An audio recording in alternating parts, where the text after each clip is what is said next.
Tana for lava, Haftai lava. Thank you.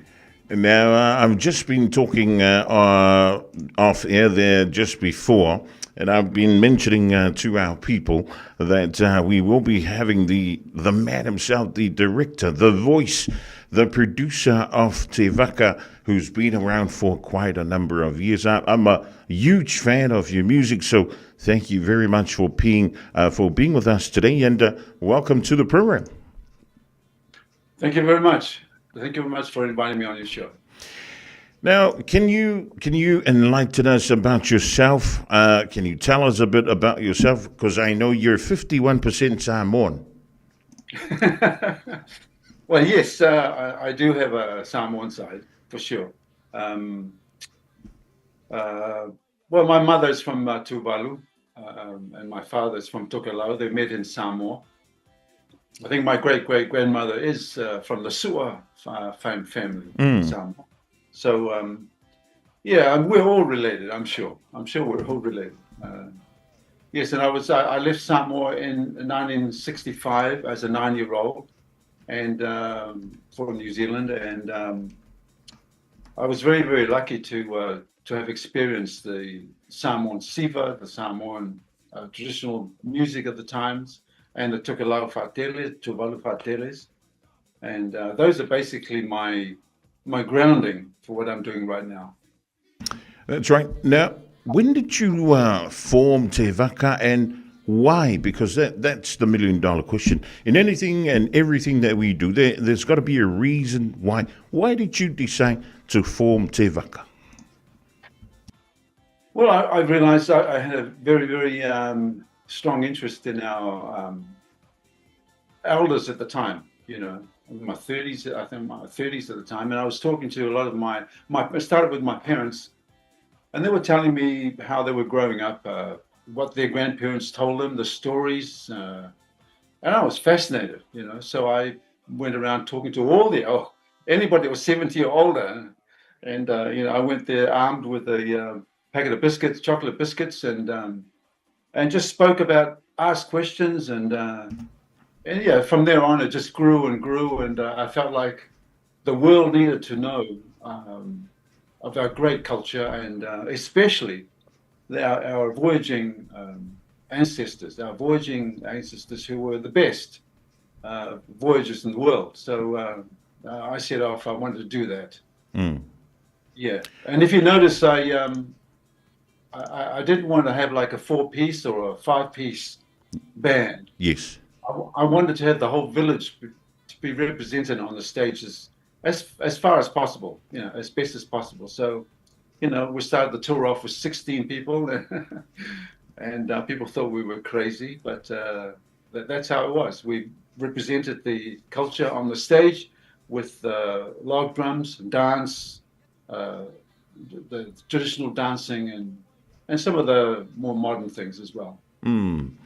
Now, was it hard to get, and who were involved from the beginning of Te Vaka? Was it hard to put together the everybody that was involved from the beginning?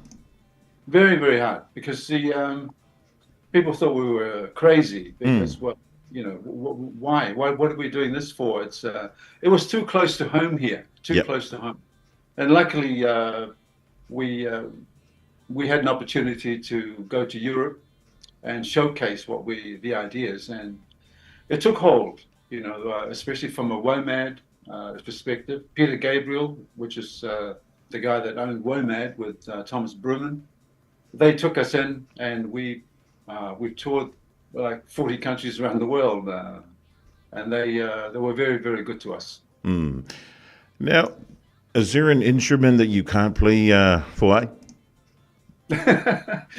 Well, my favorite instrument is actually the pusa, you know, just the empty box. You know, I went to for the first time. I went to do the first Moana movie. Yes. And they said to me, "Opetaia, what would you like? Would you like a Steinway piano or a guitar?" And I said, "No, just bring me an empty box." And that's how I was working on to try to find the soul of the songs that we were starting to work on. Why the box? Out of every instrument available to you, why the box? Well, that is the most basic thing that we have here in the Pacific. You know, it gives a beat. It enables you to express and get the. That's what I use to get an idea for a song. You know? I start off with that and then build from there. All right. Well, it says here that you formed the group in 1990 or in the 1990s. That was like forever ago, a long, long time ago. And it grew from there. Why did you name the group or your band Te Vaka? It was quite easy, actually, because I looked around. It was the Voyaging ancestors that I was mostly proud of. And I thought the world didn't seem to understand or know of them. And so I based everything around them, the ancestors, the way they lived, but mainly their amazing skill on the sea. So Te Vaka, the canoe, very, very simple. Now, when we talk about Moana, it wasn't so long ago that Moana came out from Disney. How did they get a hold of you, and what attracted them to your genre of music? Yeah, that's a very good question. I don't know. They told me afterwards that they brought in lots of CDs from all over the Pacific, and they listened to them, and apparently I was the only odd one out. so they thought they take a chance with me, and yeah. So that's you know. Then we got a phone call in 2013, you know, and just said, "Think Lion King 3,000 years ago, and we want you to write the music." I mean, that was the beginning of it all. How did that make you feel? That, you know, Hollywood is coming to you, especially with Disney Pictures. It was fantastic because for the 20 years, my whole thing was going out to promote the culture on the stages around the world, which was a lot of work, you know. And of course, when that came through, Disney came in, I went, wow, the culture could be in every home with just a good movie, you know. So that was basically my driving inspiration. It was to do a good movie that everybody in the world could relate to and be interested in this beautiful culture we have. Was it hard to work along Dwayne Johnson? You know, we elbow each other, you know, we give each other but he's a real professional. He's a real professional to work with. Yeah, I love working with him. He's great. Now, the film came out, you know, the first Moana movie. How successful was that for you and Te Vaka to be part of it, and for your music to be spread out into every home in the world? Well, as I said, I was only interested in doing it if it was going to be respectful to our culture and to and to give a window for the world to look into and be interested in diving deeper than just looking at you know, the touristy surface part of the Pacific. And I'm glad it did that. You know, I'm very proud of the first movie. I think it achieved what I set out to do, and yeah, I couldn't be happier. Now, the second Moana movie was another success story. How did that pan out from the first one? Did you ever think that there was going to be a part two of Moana? I knew there was going to be a part two. That one there was a bit rushed because it began as a TV series, and then all of a sudden they saw the potential, and we only had 9 months to work on it. So, you know, I look at it and I go, well, it's a bit rushed. It wasn't really we didn't really do it justice to what it could have been if we had longer, but. You know, it went out and it did something. Well, the reason why I ask about that, because you're working in your studio with another big project which relates to Moana. Yeah. It's the live action, which is using real people and using Jay Langai's daughter, which is brilliant, from Yep. here in Sydney, Mm. and I've seen the movie. I've seen it as I'm working through it. It's I think people will be very happy with it. It's sticking very closely to the first animation, and Dwayne. Don't tell him I said this, but he did a good job. He did a good job acting. Now, how proud are you as a Pacifica person, as a Tokelauan, a Niuean, and a Samoan person to be able to spread your culture throughout the world? Well, it's funny because I never look at it as myself. I never look at it from my own perspective. I look at it as being there is this amazing culture with things in it that the world does not know enough about, and I'm just one of the many people who are trying to get it out there, and really that's all I'm interested in. As long as medium that we're doing is respectful to the culture and is done well, that's gets me in a lot of trouble most of the time. But that's what I'm really aiming for. Don't really see it as from myself. Yeah. I'm really happy too that I've got my son Matatia, who's very good on percussion. My daughter Olivia, who they're both very, very creative, and now they're helping me quite a bit. I joke with them. They do most of the work, and I get the credit. I'm very fortunate to have their help. Yeah. That's right. Well, you have pushed out 8 albums from Te Vaka. Are we going to see more of Te Vaka in the near future, apart from your children that have, very, very talented, just like yourself? Yeah, I'm very proud of them, what they're doing. Yes, I've got one more Te Vaka album that's following. And what should we look forward to hearing from you? Same drum beats, the same kind of melody, or is it something totally different? Well, I'll tell you what, it's going to be a surprise even to me. Because I've written songs. Unfortunately, I wrote an album, and unfortunately, when my mum passed away, I felt that was a different time, and I didn't want to have any part to do with that. So I wrote another bunch of stuff for another. And my dad then he's still with us, but he had a stroke, and I decided I didn't want any part of that either because it reminded me of that time. So I'm writing a brand new thing in a brand new time, which will surprise me and hopefully nicely surprise everyone out there too. Well, first of all, condolences for your mum who's passed away, and of course, also very sorry to hear about your father. But it sounds to me like you've got 3 albums in to surprise us with when you're ready with the first 2. Yeah, that's right. It's maybe one day when I can confront it and accept it, maybe I would. But right now, it's I've got some new things I'm working on. Now, with all the technology available nowadays, and with everybody that's singing and putting out stuff on YouTube or whatnot, as a singer, songwriter, composer as yourself, how long would you take to write one song? That's in the world of Disney, in the world of what I'm doing right now, what I have been doing, you don't have very long. It's very, very. They have a story. They send it to me. They want it now. Yep. So it's like working on a muscle, I guess. It's a skill which you're forced to do under pressure. And I'm glad to say I can write very, very quickly now for bits for a movie.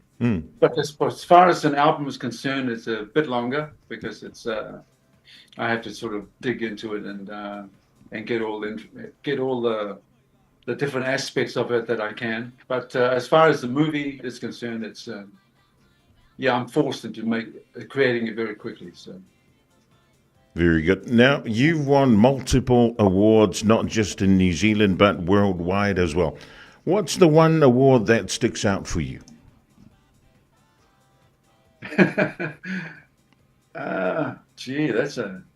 That's a question I've never thought of. There's got to be one in there somewhere. it's probably one that based on people buying the album, buying the soundtrack. You know. Yep. You know what? I've even forgotten what it's called. I'll just have a quick look. Hang on.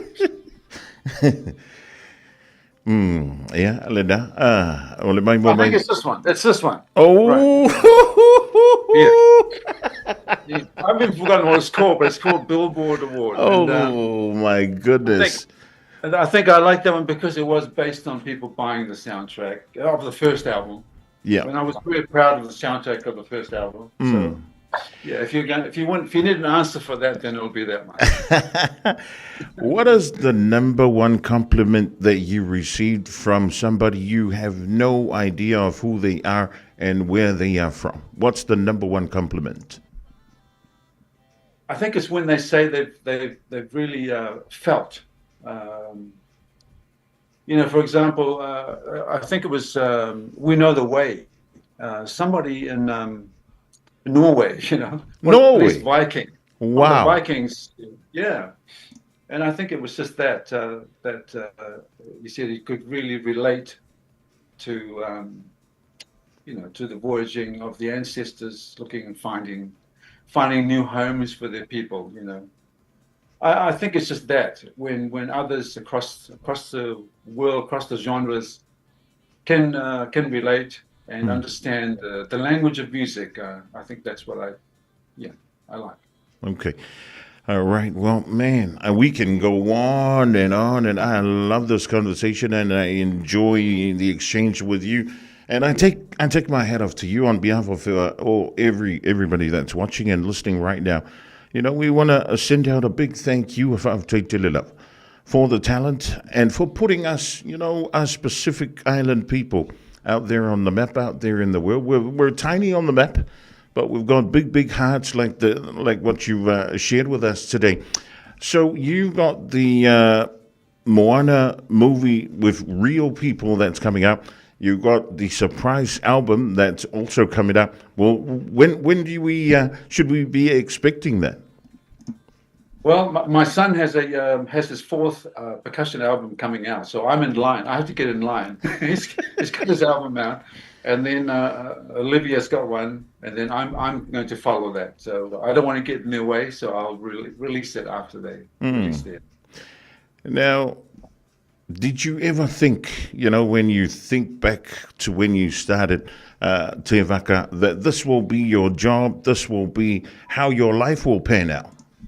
Never thought of that. You know, my parents. I've watched my parents work so hard. You know, in factories and get out work and sewing, and you know, I've worked so hard, and watching me, you know, waste my time with playing guitars as a child, and you know, I've never thought I would you know, land here, but I'm very, very, very happy, very proud to have contributed something, you know, to our culture and our people. That's what I can be proud of. So. Now, before you lost your mother, what was something that she said to you that you can still remember up till now?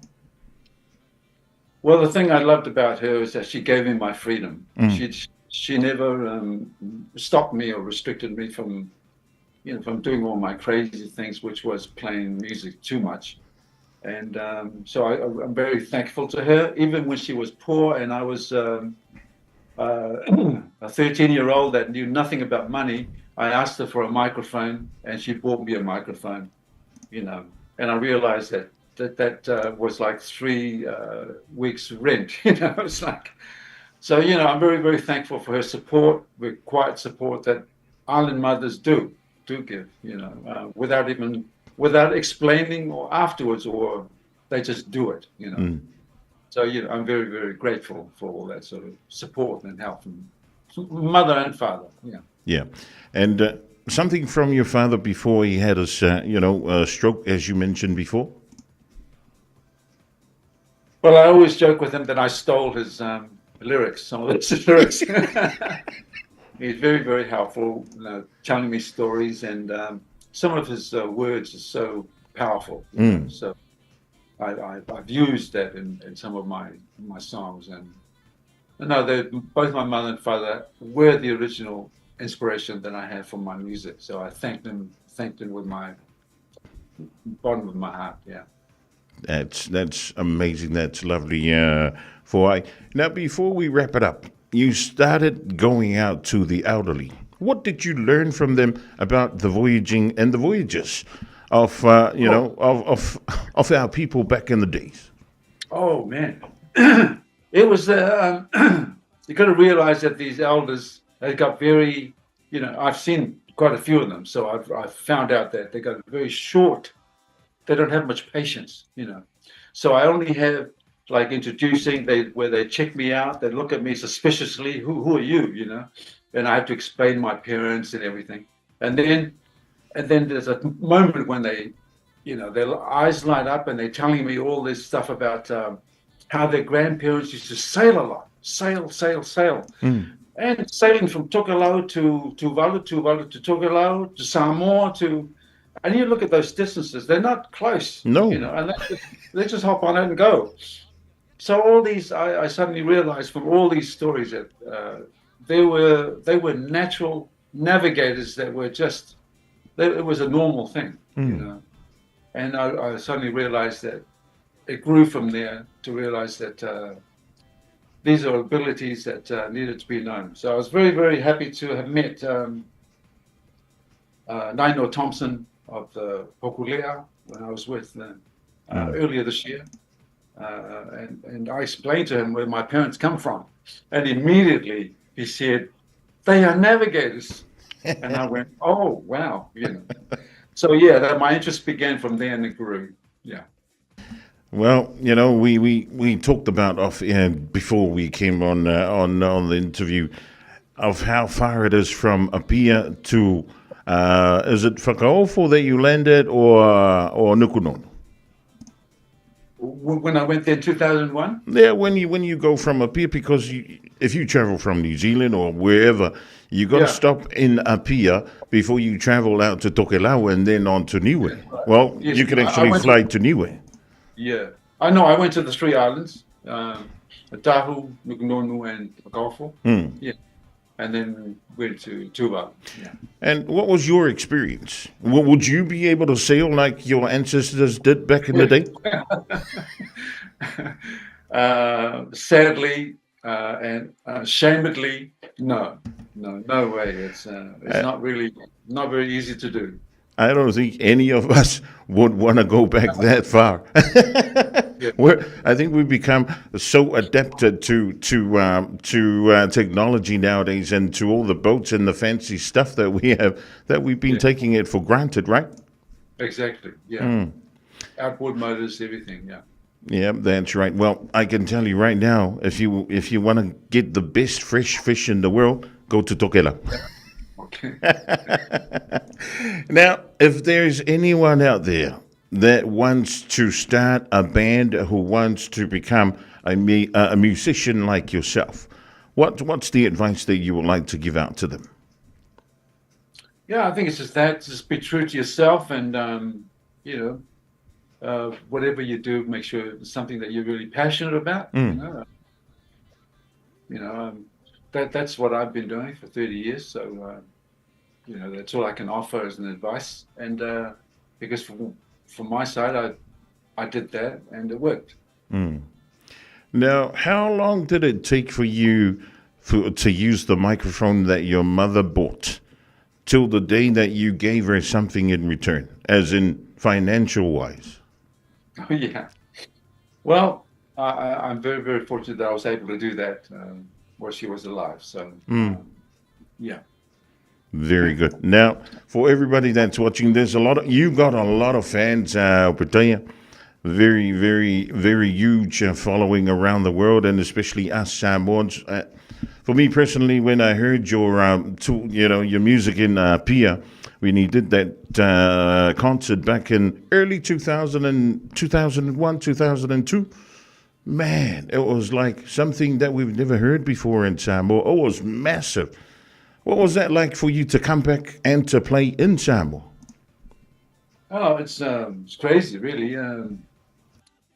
and especially in Apia Park, and it was.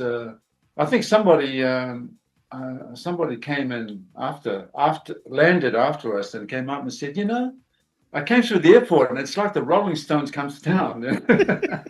It was mayhem at the time, so it was a lot of fun. Mm. Now, do you still do tours around the world, or are you leaving that on the side for now? Unfortunately, we had a 50-day tour of the US organized by Disney, and we had to turn that down. It's just so much to prepare and do for these things that we're going to do. Well, do you look forward to touring again after the movies and everything else that you're busy with? Hopefully, we will, to promote the album. That's what I can say. Yeah, I've gotten a bit lazy over these years. And, would you ever get tired of producing music and writing music? No, because there's all the younger generation coming out with new ideas that I really love to see and hear. And, I will support them. And, I'll never get tired of that. Well, Foaʻi, thank you so much for your giving us your time this afternoon and for sharing your talent with the world and sharing what you have achieved, not just for your parents, but also for your family and for every Pacifica kid that's watching right now. We want to take this opportunity to say thank you, and we wish you all the best with whatever is coming your way very, very soon with the movies and, of course, the albums to be released in the future. We want to wish you all the best, and we'd like to give you this opportunity to wish everybody a good afternoon and to say something to wrap things up for us today. Okay. If I've tere lava, thank you for the opportunity to speak. Anything to do with Samoa is, of course, a soft spot for. So thank you for inviting me on your show, and I hope it's been fantastic talking to you too. Thank you. Yeah, Opetaia, director of Te Vaka. We wish you all the best, and we hope to, when the movie comes out, we hope to get another glimpse of you, and of course the music that will be out very, very soon. Okay. Thank you very much for te lava. Yeah, lelei manuia le aso o le sunga I le li whaatonu o le tātou o whipesena le Te Vaka pe o le mai moma e whaafunga atuiai le ni whaengo le Aoauli le sunga i a Foaʻi Opetaia e pe o na silia ma le tolu se fulu tausanga o whaatino lana tāleni o le musika e le ngātou tonu lava ia o New Zealand ia o Samoa ma le Pasifika e whape foi ia le lano langi a toa.